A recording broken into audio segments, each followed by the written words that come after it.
Hey guys, today I'm going to be doing a book review on the Kane Chronicles by Riordan. The first book being The Red Pyramid, the second book being The Throne of Fire, and the third book being The Serpent's Shadow.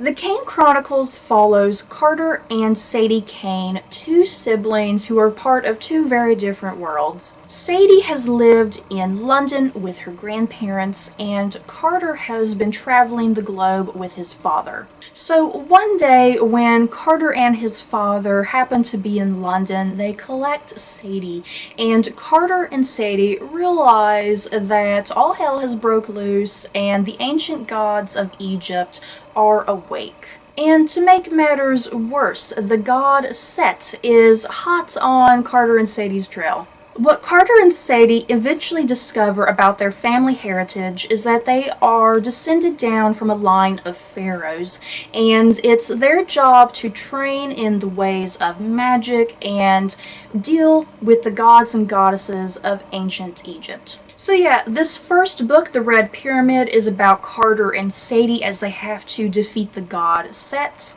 In book 2, Carter and Stacie have to find the location of the Book of Ra.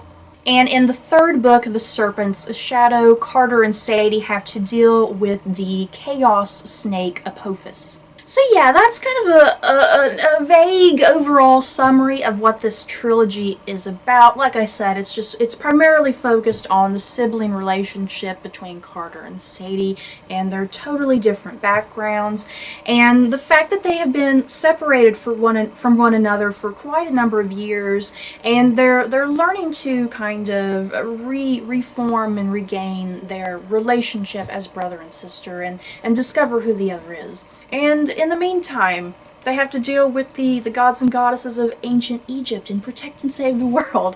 It's all sorts of wild and crazy. So, a lot of people are most likely familiar with Rick Riordan because he wrote the very popular Percy Jackson series, and the Percy Jackson series is definitely the better series. I would probably definitely recommend that over the Kane Chronicles. Not to say that the Kane Chronicles is bad. Let's talk about the positives of the Kane Chronicles first. The Kane Chronicles, first of all, is only 3 books. Very easy to get through, very fast pace, very fun and entertaining, very light, and very much like the Percy Jackson series, the Kane Chronicles ends up actually being rather educational, especially if you don't know much about ancient Egypt and the gods and goddesses. I think what Rick Riordan excels at the best in the Kane Chronicles is just his classic sense of humor. That was something I very much enjoyed in Percy Jackson, and that humor continues in the Kane Chronicles. I tend not to laugh too much when I read. Like, I'll laugh inside my head, but I don't often, physically laugh out loud, and there were genuine moments in the Kane Chronicles when I found myself laughing out loud, which was great, because that means Rick Riordan did his job in terms of engaging the reader. So yeah, the positives. Let me just reiterate the positive. Quick, light, fun, educational. So I guess moving on to some of the negatives. The series, I think, gets bogged down with too many characters. Percy Jackson had a lot of characters too, but I felt like with Percy Jackson, I don't know, Rick Riordan did a good job of really getting you connected to a lot of those characters, and the Kane Chronicles definitely just gets bogged down with way too many characters, and a lot of characters are just vastly underused by the end of the series. And Rick Riordan spends a lot of time just introducing character after character after character, and you just can't keep track of everybody. And in the meantime, you're wishing he would go back to, another character that you perhaps liked better. So yeah, I think that's the big thing that the Kane Chronicles suffers from, is just the overwhelming amount of characters and the fact that you just don't get attached to anybody, except for, Carter and Stacie, and that's it. Another big thing that I kind of had an issue with the Kane Chronicles was this lack of danger, this lack of urgency. Don't get me wrong, Carter and Sadie, they had to face obstacle after obstacle, and yeah, there was plenty of danger afloat. But for some reason, I never felt like Carter and Sadie were in any sort of particular danger. I was just always kind of left in this state of going, yeah, they'll get out of it. I don't need to worry. And, you know, when you read a book, you want to feel that sense of urgency and danger. You want to feel that your characters are in peril. And so, yeah, I definitely was not feeling that peril with Carter and Sadie. My third big complaint with this series mostly just has to do with books 2 and 3. I didn't have this problem with book 1. It didn't even happen until book 2 and 3. Some sloppy writing, Rick Riordan. Some sloppy writing. Rick Riordan, he introduces a love triangle into the second book, and it continues into the third one. Oh my goodness, sloppy, you guys. Without spoiling anything, I don't even want to tell you who the love triangle is. I'm not even going to tell you how it even winds up, of course, spoilers. But just by the third book, what I mean by Rick Riordan's writing getting sloppy, he makes things so easy at the end. He wraps things up in this perfect little nice bow. It's all so very convenient by that third book that you're just rolling your eyes because you just can't even suspend your disbelief. So yeah, like I said, I wish I could go into the love triangle in a bit more detail, but it got so sloppy, so weird.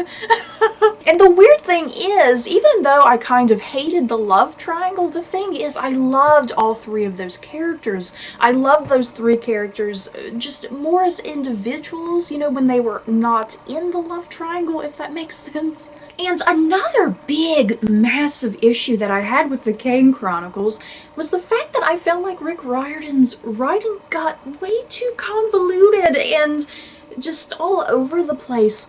In the very first book, The Red Pyramid, Rick Riordan, he sets up, you know, this very unique set of rules and world building.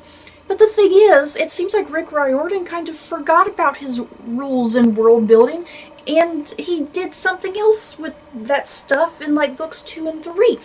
So yeah, he starts off with things are a certain way, and Carter and Sadie, they can only do a limited amount of this, they can only do that, they can only do this at a certain time of the year, and yeah, in the next two books, it's like everything is so convoluted, just all over the place, so confusing, and Rick Riordan's world building and his rules for just his magical world in general, it just makes no sense.